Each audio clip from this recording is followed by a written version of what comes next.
Yes, एज्युनेशन academy अंतर्गत आपण interaction with officers ही एक सीरीज सुरू करतोय आणि यामध्ये पहिले जे ऑफिसर आहेत हे माझे मित्र आहेत. दिल्लीला आम्ही सोबत प्रिपरेशन करत होतो आणि त्या अंतर्गत त्यांचं सिलेक्शनही झालंय. नाव आहे Swapnil Patil. All India rank 55 2017ला ऑल इंडिया रँक 55 आहे त्यांची. त्यांचं academic background electronics and telecommunication engineering त्यांनी केलेली आहे. मुंबईचे नेटिव्ह आहेत ते आणि आता करंट एसडीएम म्हणून पानिपतला त्यांची पोस्टिंग आहे आणि हरियाणा कॅडर त्यांना मिळाले IAS हरियाणा कॅडर. तर त्यांच्यासोबत आज आपण जे विद्यार्थ्यांना विविध प्रश्न निर्माण होत आहेत की प्रिपरेशन बाबत आणि मॅक्झिमम हा प्रॉब्लेम आपल्या मराठवाड्यामधले महाराष्ट्रामधले स्टुडंट फेस करतायत. तर मग त्यांच्या प्रिपरेशन बद्दल आपण जाणून घेऊ की त्यांनी प्रिपरेशन कसं केलेलं आहे किंवा त्यांची एक ब्रीफ जर्नी डिटेल जी आहे ती जाणून घ्यायची आहे. तर स्वप्नील सर, पहिला प्रश्न हाच असेल माझा की हो. तुम्ही तुमच्या जर्नी बद्दल काही डिटेलमध्ये आम्हाला सांगा. कशी सुरुवात झाली आणि सिलेक्शन पर्यंत कसं काय गेलं? लहानपणापासूनच आवड होती म्हणजे की UPSC करायचं, सिव्हिल सर्व्हिसेसमध्ये जायचं आणि देशसेवा करायची. आणि तिच्यामध्येच मग लहानपणी पेपर लावला होता नवनीत न्यूज हाऊस. तर त्या न्यूज हाऊसमध्ये करिअर गायडन्सचा एक लेख असायचा. त्याच्यात सिव्हिल सर्व्हिस एक्झामिनेशन बद्दल वाचलं होतं. तर त्या हिशोबाने थोडंफार चालू केलं होतं. पण मेन प्रिपरेशन जी आहे ती माझी ग्रॅज्युएशन नंतरच झाली. तर मी बेसिकली 2012 बॅचचा पास आउट आहे. इंजिनिअरिंग मी केली इलेक्ट्रॉनिक्स टेलिकम्युनिकेशनमध्ये. आणि इंजिनिअरिंग केल्यानंतर मग प्रिपरेशनला चालू केली प्रॉपरली. त्याच्यामध्ये मग 2013ला मी पहिला अटेम्प्ट दिला. पहिल्या अटेम्प्टमध्ये मी प्रिलिम पास नाही झालो. मग 2014ला परत अटेम्प्ट दिला. काही चुका होत्या, त्या चुकांवर काम केलं आणि परत अटेम्प्ट दिला. तर तिच्यात प्रिलिम निघाली. पण मेन्समध्ये अडकलो.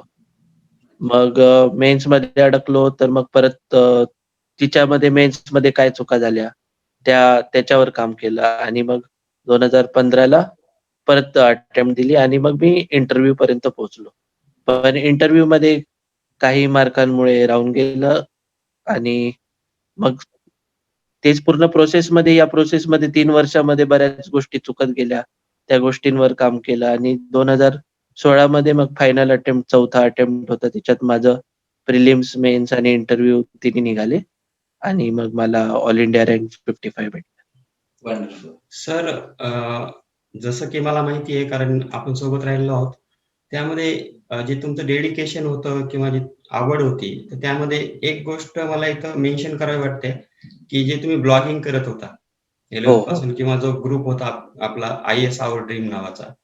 हो, हो. तर मग ह्याबद्दल काही सांगाल का? की तुमचं जी आवड आहे ती आहे, पण तुम्ही हं. कन्व्हर्ट कशी केली ती? ब्लॉगिंगमध्ये असं होतं की इंजिनिअरिंगमध्येच थोडंफार प्रिपरेशन चालू केलं होतं मी. तर प्रिपरेशनमध्ये असं होतं की पेपर वाचायचा किंवा मागच्या वर्षीचे पेपर्स बघायचे. तर तिच्यामध्ये बऱ्याच गोष्टी यायच्या ज्या आपल्याला माहिती नव्हत्या. मग ते Wikipediaवर सर्च करणं, Googleवर सर्च करणं. मग म्हटलं हे आपल्यापर्यंत सीमित करावं.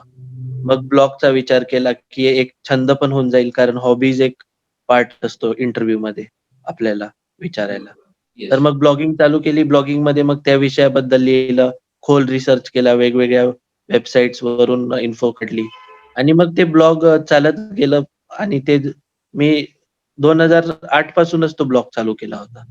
मग तिच्यामध्ये वेगवेगळी माहिती लिहिणे आणि त्याच्यामुळे काय व्हायचं, की डबल एडव्हांटेज व्हायचं. ब्लॉगिंग व्हायची, हॉबी व्हायचा आणि साथमध्ये प्रिपरेशन पण व्हायचं.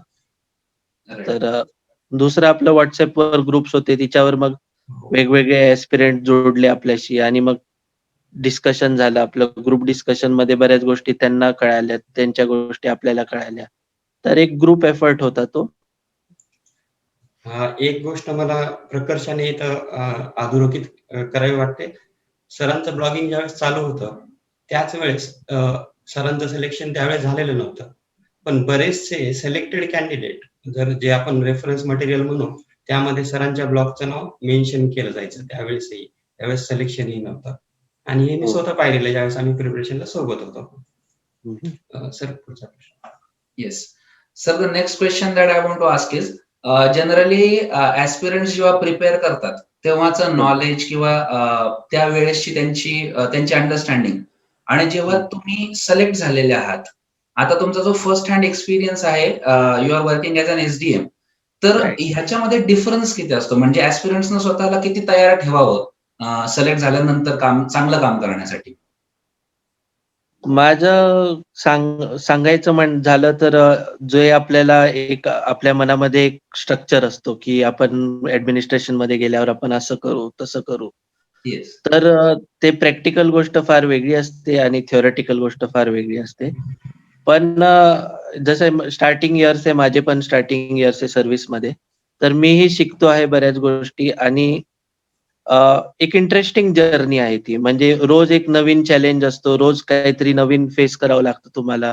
ॲज अ एसडीएम तुम्ही फील्ड ऑफिसर आहात. फील्ड ऑफिसरमध्ये लोकांचा तुमच्यावर विश्वास असतो आणि जे कलेक्टर साहेब असतात ते वगैरे इन्क्वायरीज वगैरे आपल्यालाच देतात किंवा वेगवेगळ्या कमिटीज असतात. तर तिच्यामध्ये आपणच चेअरमन असतो, अध्यक्ष असतो. तर एक चांगला एक्सपिरियन्स आहे आणि एस्पिरंट्सला तर मी हेच सांगू इच्छितो, की तुम्हाला एक चांगला मौका मिळतो, की तुम्ही बरोबर. पब्लिकला सर्व्ह करू शकता. म्हणजे बऱ्याचदा कचेरीमध्ये असं असतं, की जे काम होणारं पण असतं, पण ते होत नाही. पण बरोबर. ते तुम्ही एक आमूलाग्र बदल आणू शकता तिच्यामध्ये. एक सिस्टम सेट करू शकता आपल्या कार्यालयामध्ये आणि त्याच्यामुळे काय असतं, की माणसांचा जो आहे तो विश्वास येतो प्रशासनामध्ये. आणि एक छोटंसं काम जरी केलं तर त्याच्या चेहऱ्यावरची जी स्माईल असते ना, तीच स्माईल कमवणं असतं. तर ते Right. कमवणं जे आहे ते मी एक्सपिरियन्स करतोय आता. वंडरफुल. सर जर आपण पाहिलं तर महाराष्ट्रामध्ये जी अवेअरनेस आहे अबाउट सिव्हिल सर्व्हिसेस प्रिपरेशन ही हो. आता मागील काही वर्षामध्ये वाढली आहे. पण एक मोठा प्रॉब्लेम असा आहे की पर्टिक्युलरली ह्या एक्झामिनेशनसाठी किती वेळ विद्यार्थ्यांनी द्यावा किंवा डिवोशन किती टाइमचा असावा याबद्दल थोडी आपण चर्चा करूया. वेळ माझ्या मते वेळ हा क्वांटिटी आहे वेळ आणि ते आपण समजा प्रिपरेशन क्वांटिफाय केलं तर मला वाटतं, की आपण चुकीच्या डायरेक्शननी जातोय. की अच्छा. समजा 8 तास अभ्यास केला, 12 तास अभ्यास केला. माझं म्हणणं असं आहे, की हा अभ्यास का असावा? हा तुमचा पॅशन असावा आणि तिच्यामध्ये तुम्ही समजा वेळ मोजत राहिले, की मी 12 तास अभ्यास केला, 14 तास अभ्यास केला. तर मला वाटत नाही, की आपण राइट डायरेक्शनमध्ये जातोय. मेन फोकस आपल्या एफिशियन्सीवर पाहिजे, की 10 तास समजा तुम्ही बसले आहात, तर तुमचं आउटपुट काय आहे? बरोबर. तुम्ही समजा 12 तास, 14 तास अभ्यास करताय आणि तुम्ही समजा 4 पानच वाचताय, तर मग त्या अभ्यासाला काही अर्थ नाहीये. त्या बरोबर. अभ्यासाला एन्जॉय केला पाहिजे. मग एन्जॉय करताना मग आपण एखादी आता वेब सीरीजचा जमाना आहे. वेब सीरीज हो. आपण बघतो. वेब सीरीजमध्ये 10 एपिसोड आपण रेग्युलर कंटिन्युटीमध्ये बघतो. ना आपल्याला त्रास येतो, ना आळस होतो, ना डोकं दुखतं, ना काहीच होत नाही. राईट. मग ते आपण एन्जॉय करत असतो ती वेब सीरीज.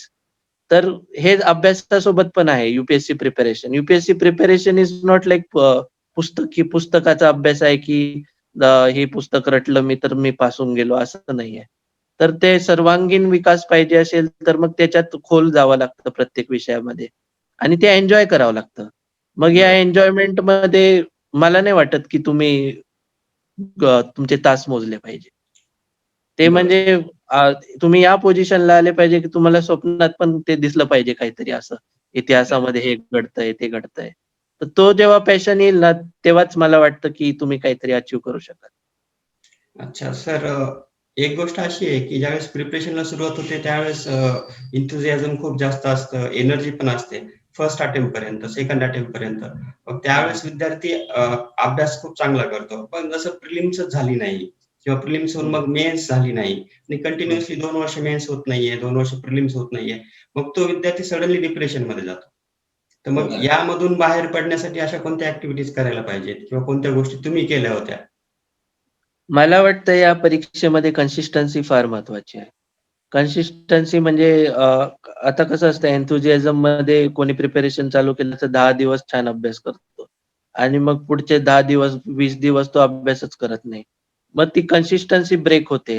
कारण ज्या घडामोडी असतात त्या घडत असतात सारख्या-सारख्या आणि त्या डेव्हलपमेंट असतं आणि त्या डेव्हलपमेंट न्यूज जेव्हा डेव्हलप होते, तर त्याच्यासोबत बऱ्याच current affairs, history, economics, politics सर्व काही जुडलेलं असतं आणि ते कुठेतरी मिस झालं, तर ते आपलं जे आहे प्रिपरेशन ते अफेक्ट होऊ शकतं. राहिली गोष्ट डिप्रेशनची, तर मला वाटतं की तेच गोष्ट झाली, की समजा जो पॅशन असेल आणि तुम्ही समजा एन्जॉय करत असाल, तर तो कधी अभ्यास तुम्हाला वाटणारच नाही. आणि मग बरोबर. तिच्यामध्ये यू-पी-एस-सी एक गेम आहे आणि त्या गेममध्ये कसं असतं, की हार-जीत तो लगी रहती है. तर क्रिकेट मॅच पण आहे, तिच्यामध्ये आपण कधी जिंकतो, कधी हरतो. पण ती स्पोर्ट्समॅनशिप स्पिरिट जी आहे ना, ती एस्पिरंटनी कुठेतरी दाखवली पाहिजे.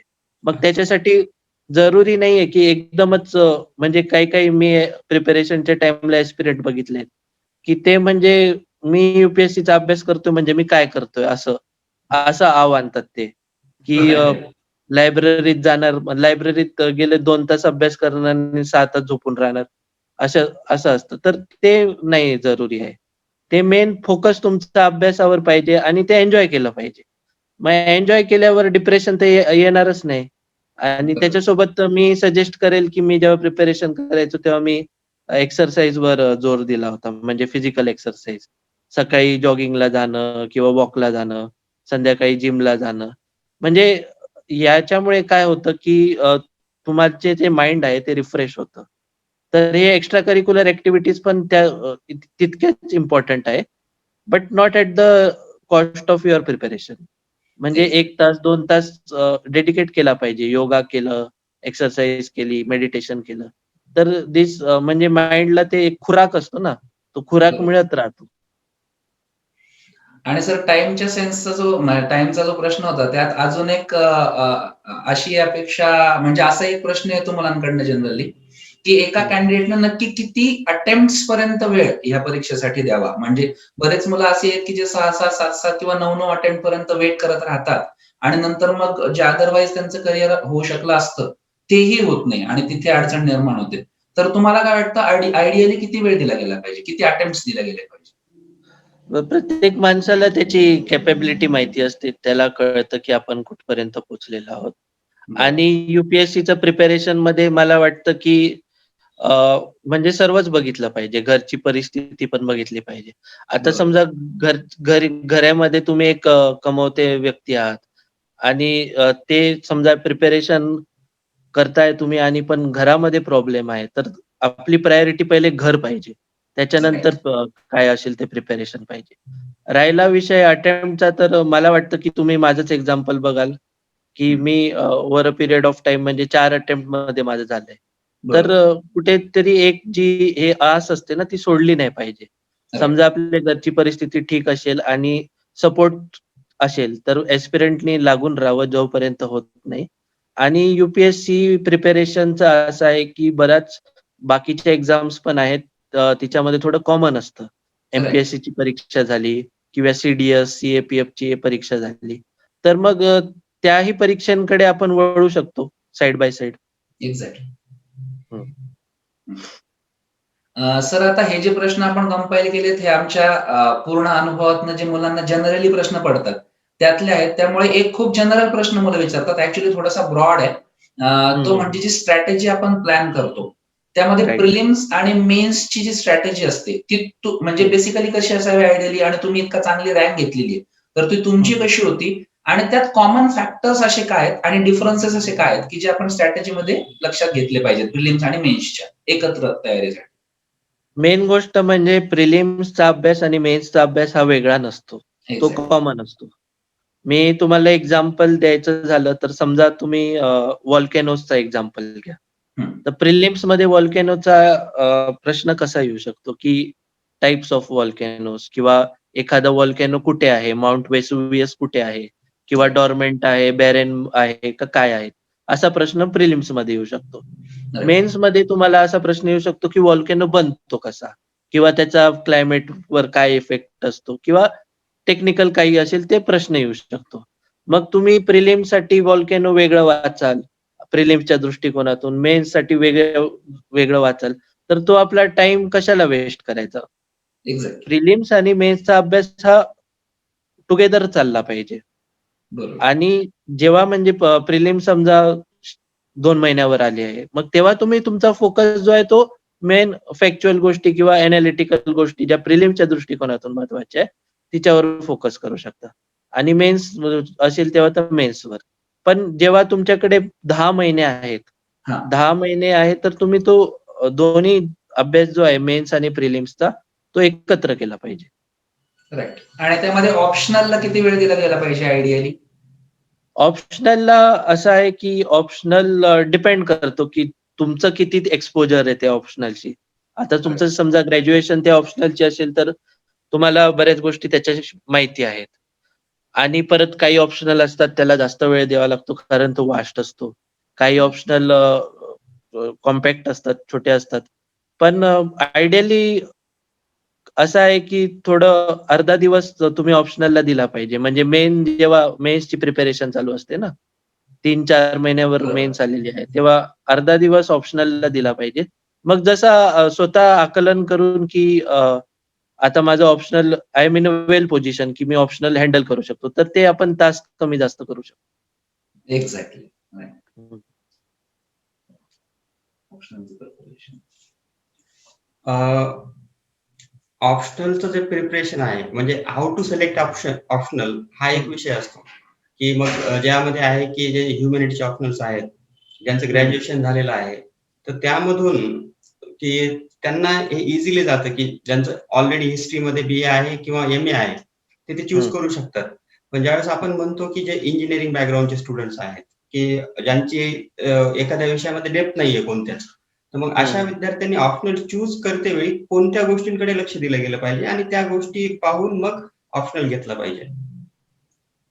ऑप्शनल सिलेक्ट करताना 3 गोष्टी महत्त्वाच्या आहेत. पहिली गोष्ट म्हणजे तुमचा इंटरेस्ट. तुमचा इंटरेस्ट आहे की नाही त्या ऑप्शनलमध्ये. दुसरा अवेलेबिलिटी ऑफ मटेरियल. बरेच ऑप्शनलचं असं असतं की मटेरियल अवेलेबल नसतं. मग तुम्हाला करायचं जरी असेल तर तुम्ही कसं कराल मटेरियलच नसेल तर. आणि तिसरं आहे की प्रॉपर गाईडन्स. ऑप्शनल एक काइंड ऑफ पीजी कोर्स आहे. तर त्याच्यासाठी गाईडन्स पण जरुरी आहे. तर या 3 गोष्टी आहे availability of material, proper guidance आणि इंटरेस्ट. ऑप्शनल निवडताना मेन गोष्ट काय आहे, की एखादा ऑप्शनल तुम्ही समजा ठरवला, की आज बघूया हिस्ट्री घेता येतो का? तर एक रेफरन्स बुक 1-2 रेफरन्स बुक घ्यावा. आधी तर पोर्शन बघावा, की काय आहे आणि त्या रेफरन्स बुकची इंडेक्स बघावी आणि क्रूड रीडिंग करावी, की हे मला झेपेल का? हे मला करता येईल का? आणि प्रिव्हियस इयर्सचे पेपर बघावे.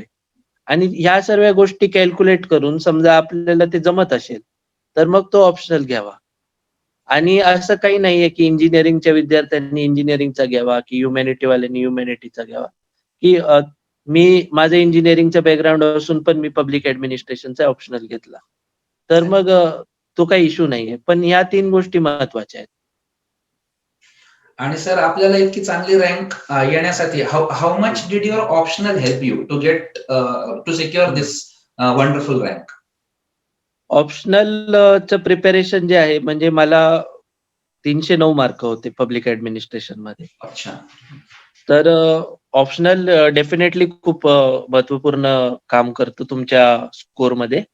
आणि ऑप्शनलमध्ये हे एक चांगली गोष्ट असते, की तो कॉम्पॅक्ट आहे सिलेबस.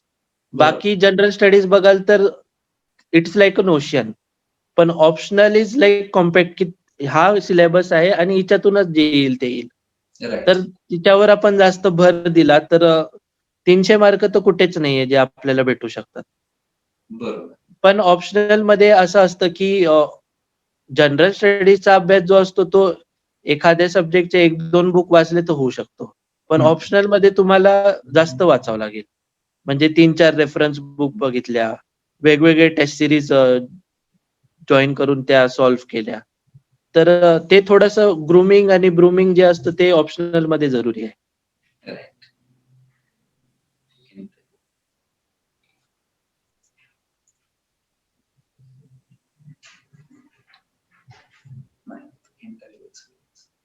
हे झालं हॉस्टेल बद्दल.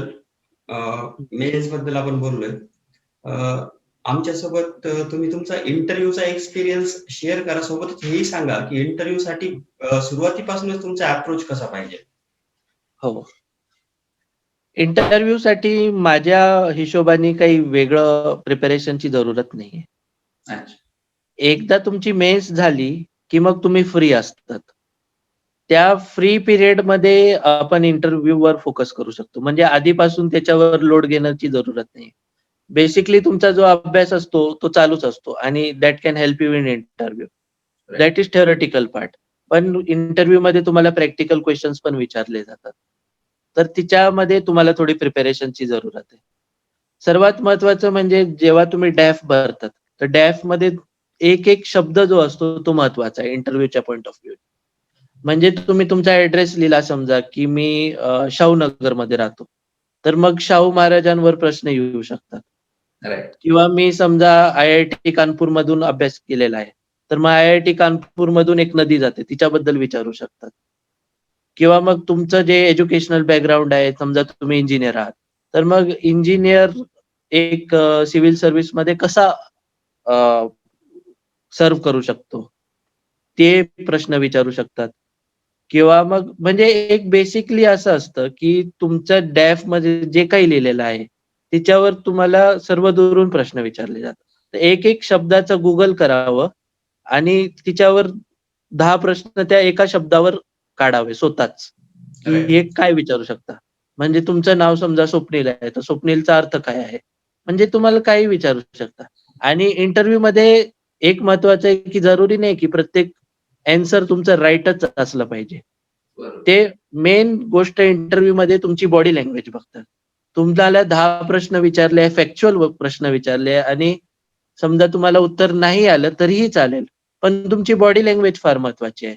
तुम्ही स्वतःला प्रेझेंट कसे करतात, तुमचे थॉट्स तुम्ही कसे पुट अप करतात, ते महत्त्वाचं आहे. प्लस इंटरव्ह्यूमध्ये मी सजेस्ट करेल, की मेन्स नंतर समजा तुम्हाला कन्फर्म आहे, की तुमचं मेन्स होईल किंवा रिझल्ट येऊन गेला मेन्सचा. तर त्याच्यानंतर तुम्ही 6-7 मॉक इंटरव्ह्यूज तरी द्यावा वेगवेगळ्या ठिकाणी. एक्झॅक्टली. म्हणजे तो एक आपल्याला एक्सपिरियन्स येऊन जातो आणि तो जो एक डर असतो, फिअर फॅक्टर असतो, तो चालला जातो. प्लस वेगवेगळ्या मॉक इंटरव्ह्यूजमध्ये सीडीज पण मिळतात. मग त्या सीडीज तुम्ही ऑब्झर्व्ह करा स्वतःला, की तुम्ही स्वतःला कसं प्रेझेंट केलं आणि मग तिच्यावर तुम्ही काम करू शकतात, की असं बोललं पाहिजे होतं, असं केलं पाहिजे होतं. तर ते महत्वाचं आहे आणि एक हॉबी डेव्हलप करणं फार महत्वाची आहे. एक्झॅक्टली. ही हॉबीबद्दल प्रश्न शुअर शॉट असतोच. तर ते पण ती फेक हॉबी नाही पाहिजे. म्हणजे इंटरव्ह्यूमध्ये कसं असतं, की जे समोर बसलेले असतात ते retired IAS officers, retired army officers, navy officers असतात आणि त्यांनी आपल्यापेक्षा खूप पावसाळे बघितलेले असतात. म्हणजे त्यांचे केस जे आहेत ते असेच पांढरे झालेले नसतात. तर ते तुम्ही खरं बोलताय की खोटं बोलताय ते पकडतात. म्हणून तिच्यामध्ये सच्चेपणा पाहिजे. इंटरव्ह्यूमध्ये काही बोलाल तुम्ही तो सच्चेपणा पाहिजे. ह्या गोष्टी महत्त्वाच्या आहे इंटरव्ह्यू प्रिपरेशनच्या दृष्टिकोनातून. Yes, it was very important because generally आम्हाला खूप एक्सपिरियन्स येतो सर ट्रेनिंग देत असताना मुलांना. कारण खूप मुलं अशी असतात की ज्यांची हॉबी टिपिकली नसते आणि मग हो. ते ऐन वेळेला म्हणतात सर की हॉबी काय लिहू and I always tell them or we always tell them की असं हॉबी लिहित नसतात. हॉबी तुम्ही डेव्हलप करा, नसू शकते पण मग ऍटलीस्ट डेव्हलप तरी करा. एक ओरिजिनल हॉबी हवी. हो, त्याच्याशिवाय नक्की. तुम्ही दिसणार नाहीत खरे आणि ते पकडलेच आहेत. राइट. एक काही कॉमन स्टुडंटचा क्वेश्चन आहे, जो मॅक्सिमम स्टुडंट विचारतात. प्रिपरेशन मराठी भाषेतून करावं, प्रिपरेशन इंग्लिशमधून करावं? कारण त्यांचा एक समज असा आहे, की हं. मराठीमधून प्रिपरेशन केल्यानंतर चांगला रँक मिळत नाही, इंग्लिशमधून प्रिपरेशन केल्यानंतर चांगला रँक मिळतो. मॅक्सिमम लँग्वेजचा प्रॉब्लेम असल्यामुळे ते प्रिफर करतात मराठी, पण मनामध्ये ही एक भीती असते. तर हं. अ, याबद्दल तुम्हाला काय वाटतं, की इंग्लिशमध्ये प्रिपरेशन बेटर असेल की मराठीमध्ये? किंवा मग इंग्लिशमध्ये आहे तर तुमची इंग्लिश किती प्रॉपर पाहिजे? हं. किंवा लँग्वेजचं तुम्हाला नॉलेज किती पाहिजे? हं. मेन म्हणजे हा जो न्यूनगंड आहे, की आपल्या लँग्वेजमधून आपण होऊ नाही शकत, तर हा चुकीचा आहे.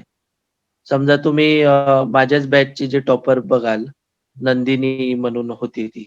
तर तिने कन्नडमधून दिलं होतं ओके. आणि तरी तिचं सिलेक्शन झालं होतं म्हणजे. तर ते किंवा अजूनही काही माझे एक्झाम्पल्स आहेत, की त्यांनी आपल्या लँग्वेज मधून दिले होते आणि त्याचे सिलेक्शन झाले होते. तर ते तशी काही गोष्ट नाही आहे, की तुम्ही कुठल्या लँग्वेज मधून. पण हां, मी पर्सनली तुम्ही मला विचाराल तर मी बोलेल, की इंग्लिशमधून दिलेलं बरं आहे. कारण स्टॅटिस्टिक्स जे आहेत ते त्या हिशोबाने सांगतात, की इंग्लिशमधून जे सिलेक्शन्स आहे ते जास्त आहेत. राहिली गोष्ट, की इंग्लिश किती आलं पाहिजे. तर UPSC does not expect hi-fi English from you. बरोबर. नॉर्मल इंग्लिश जरी लिहिलं तुम्ही तरी तुम्हाला अ, चांगले मार्क मिळू शकतात आणि रँकही मिळू शकतो. बेसिकली तुम्हाला यू-पी-एस-सी मेन्समध्ये काय असतं, की तुम्हाला तुमचे थॉट्स जे आहेत किंवा तुमचे जे आयडियाज आहेत ते उतरवायचे असतात. मग त्याच्यासाठी हाय-फाय इंग्लिश जरुरी नाही आहे. फक्त तुम्ही कम्युनिकेट करता आलं पाहिजे तुम्हाला, की तुम्हाला सांगायचं काय? ते महत्वाचं आहे. आणि सर एक फार कॉमन प्रश्न असतो जनरली सगळ्यांचाच, कारण प्रिपरेशन जे स्टार्ट करतात त्यांचा असतो आणि अर्धवट झालेला त्यांचा असतो, की कोचिंग किती महत्वाची असू शकते किंवा कोचिंग लावावीच का? आणि कोचिंग जर लावली तर काही फायदे असतात का? किंवा नाही लावली तर काही नुकसान होतं का? तर तुमचा हं. एक्सपिरियन्स या बाबतीत काय राहिलेला आहे? माझ्या मते कोचिंग जे आहे ते एक गाईडन्स देऊ शकतं आपल्याला. पण at the end of the day what matters is your self study. Exactly. तर पण कसं असतं, की बरेच मुलं जे असतात ते नवे असतात आणि त्यांना काही एक्सपोजरच नसतं याच्याबद्दल. राइट. तर coaching can help them in this context. Right. आणि पण कोचिंग लावलीच पाहिजे तर असं काही नाहीये. अच्छा. आजकाल इंटरनेटवर बऱ्याच गोष्टी अवेलेबल आहे. पण बरोबर. कोचिंगचे काही फायदे आहेत. पहिली गोष्ट म्हणजे बऱ्याचदा तुमची कन्सिस्टन्सी राहत नाही. हं, तुम्ही हं. सेल्फ प्रिपेअर करताना. पण कोचिंगमध्ये ॲट लीस्ट तुम्ही 2 तास, 3 तास तिकडे जाऊन ऐकतात तरी.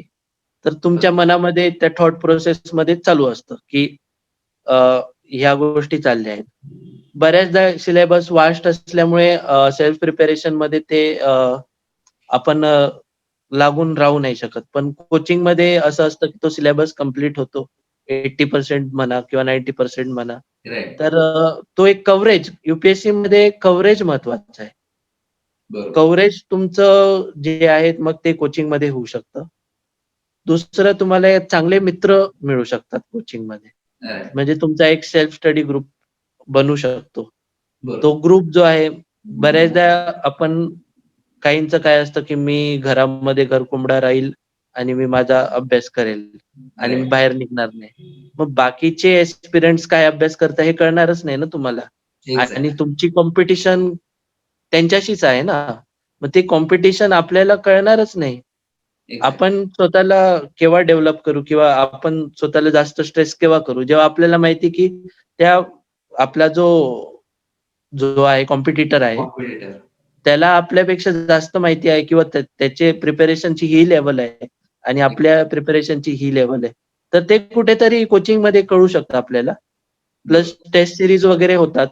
टेस्ट सीरीजमध्ये कसं असतं की समजा 100 विद्यार्थी आहेत एकाच्या कोचिंग इन्स्टिट्यूटमध्ये आणि तिच्यामध्ये मग स्कोर काय येतो आहे, की नॉर्मल ऑप्टिमम स्कोर काय येतोय. समजा 80 स्कोर येत आहे 100 पैकी आणि आपल्याला समजा 60च येत आहे किंवा 50च येत आहे. तर मग आपल्याला कुठेतरी ते कळतं, पॅरामीटर कळतो, की डेव्हलपमेंटचा एवढा वाव आहे अजून.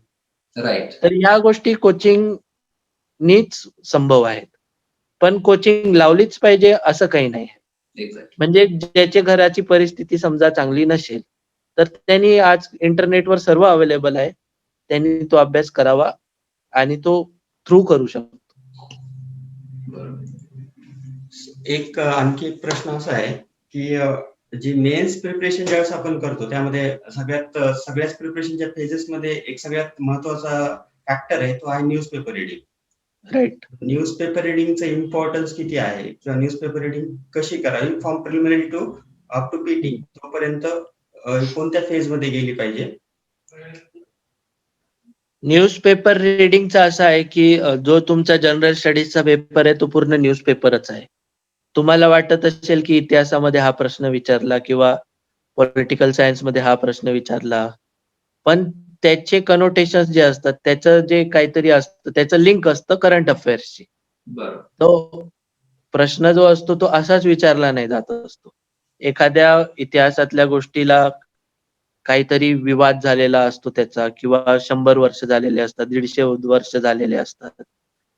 तर म्हणून तो प्रश्न विचारला जातो. म्हणून न्यूजपेपर जो आहे तो फार महत्वाचा आहे. आणि माझ्या संपर्कात बरेच एस्पिरंट्स आले आणि त्यांची एक कंप्लेंट होती, की न्यूजपेपरला मला खूप टाईम लागतोय. राईट. माझं म्हणणं आहे, की टाईम लागू द्या ना. पण मेन आहे, की तुम्ही कव्हर किती करताय. म्हणजे एक न्यूजपेपर मी माझं एक्झाम्पल देतो. मी जवळ-जवळ दिवसभर बसायचो त्या न्यूजपेपर सोबत. पण त्या न्यूजपेपर मधून मग मी सर्वांगीण अभ्यास करायचो. की समजा एशियनबद्दल न्यूज आली फॉर एक्झाम्पल. एशियनबद्दल तिथं करंट न्यूज होती. पण मग प्रिलिम्सच्या दृष्टिकोनातून मी एशियनचे हेडक्वार्टर कुठे आहेत, त्यांचे मेंबर कंट्रीज कोण आहेत, तर ते सध्या काय अजेंडा आहे, ते प्रिलिम्सच्या पॉइंट ऑफ व्ह्यू मधून मी वाचलं. बरोबर. मेन्सच्या पॉइंट ऑफ व्ह्यू मधून मी हे वाचलं, की भारताचा काय रोल आहे, एशियन कुठे जात आहे किंवा पुढे काय त्याचे प्रॉस्पेक्ट्स आहेत, हे मेन्सच्या पॉइंट ऑफ व्ह्यू मधून वाचलं. इकॉनॉमिक पॉइंट ऑफ व्ह्यू मधून त्याचा काही भागीदार आहे का? इकॉनॉमिक सपोर्ट कोणाला केलाय, स्टिम्युलस कोणाला दिलाय, ते झालं. राईट. मग एक टॉपिकला धरून मी सर्वांगीण अभ्यास केला, की त्याचा Right. इतिहास काय आहे, भूगोल काय आहे, त्याचं पॉलिटिकल इंटरप्रिटेशन काय आहे, इंटरनॅशनल रिलेशन्स मध्ये ते काय आहे, इकॉनॉमिक अँगल काय आहे. तर तो जो आहे तो टॉपिकच झाला. म्हणजे उद्याला मला फक्त करंट अफेअर मध्ये काही आलं तर ते मला ऍड ऑन करायचंय त्याला. पण तो एक्झॅक्टली. माझा पूर्ण टॉपिकच कव्हर झाला.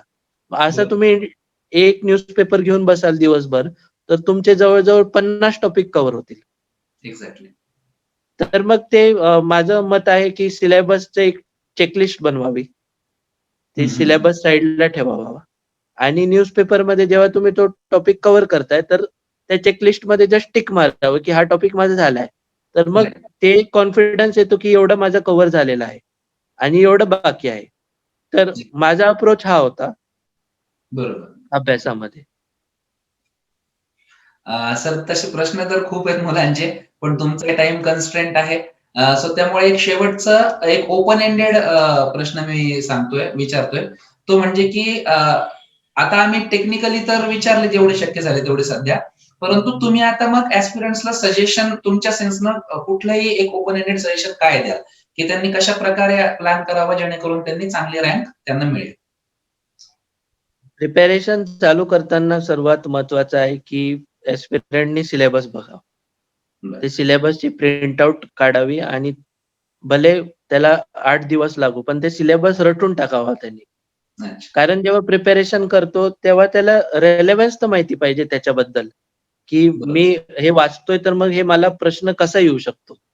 बरोबर. आणि मग सिलेबसच्या साइड बाय साइड प्रिव्हियस इयरचे पेपर 10 वर्षाचे तरी ॲटलीस्ट. प्रिलिम्सचे आणि मेन्सचे. त्याच्यामुळे एक लाईन मिळते माणसाला. नाहीतर बऱ्याचदा एस्पिरंट या समुद्रामध्ये कूदतात, पण त्यांना बेसिकली माहिती नसतं की जायचं कुठे. एक्झॅक्टली. तर या एक तर सिलेबस आणि पास्ट इयर्स क्वेश्चन पेपर्स हे बघितले तर त्याला स्वतःच लाईन मिळते आणि राईट. तो मग पोहतो आणि तो बरोबर पोहोचतो त्याच्या आयलंड पर्यंत.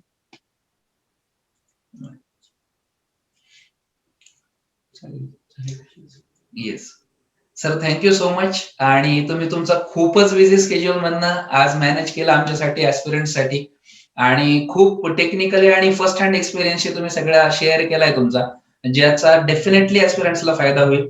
अँड आय विश की इथून पुढे जेव्हा जेव्हा आपल्याला वेळ असेल तेव्हा आपण एक अर्धा तास 1 तास जर मुलांसाठी काढला, मग रायटिंग प्रॅक्टिस असेल किंवा अजून कुठला, आता इथून पुढे आपण आज जनरल बोललो, पण जेव्हा केव्हा तुम्हाला नंतर वेळ मिळेल तेव्हा जर तुम्ही ऍस्पिरंटसाठी असंच ऑनलाईन आलात आणि त्यांना जर गाईड केलं कुठल्याही टेक्निकल बाबतीमध्ये अजून, तर ते फार बरं होईल आणि ते ऍस्पिरंटसाठी त्याचा खूप फायदा होईल. आणि बऱ्याच जणांचा हा गैरसमज असतो की महाराष्ट्रातल्या लोकांना जास्त चांगली रँक येत नाही. तुम्ही त्याचे जिवंत उदाहरण आहात. ऑल इंडिया रँक 55 तुम्ही सिक्युअर केलेली आहे. सो त्याच्यामुळे तुमच्या इंटरव्ह्यूज मधनं किंवा तुमच्या बाईट्स मधनं मुलांना कंटिन्यू मोटिवेशन मिळतच राहील. आम्हालाही कंटिन्यू मोटिवेशन मिळतच राहील. So let this relationship be forever like this. And whenever you have time, then please spare some time for us and the aspirants in the future also. Thank you. Yes.